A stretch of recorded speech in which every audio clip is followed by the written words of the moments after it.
okuyacak şerimizin adı garipler de yeryüzünde yaşasın diye.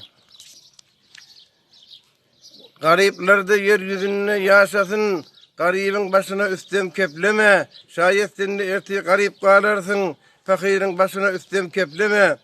Beşir yalın kem olanını kabarma, halal yere sarf et, gele savurma, yoksulları görenle doğdak çevirme, eziyedin başına üstem kepleme.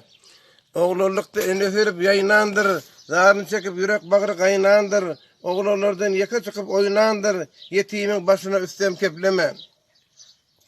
Zindagide yoksulluktan zeyrenen, cefa çekip sakkal saçı ağaran, aylap bilmen can huday deyip yalvaran, yoksulun başına üstem kepleme.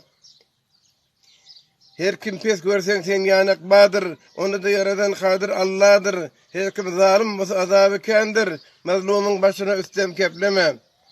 Yeke yigidin devuk bolar kemeri, vurşağasa tapılmaya kömegi, kursoğunu duğular iyen damagi, yekenin başına üstem kepleme.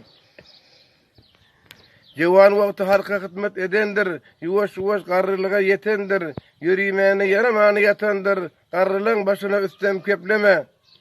Kulen gurup sen qarnını doyuran, ulolongnu toylar tutup öyeren, doğa edip ağoy tıkıp ayıran, atanın başına üstem kepleme.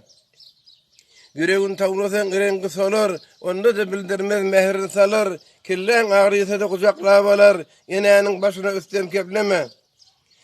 Elmidam alimler gerektir bize.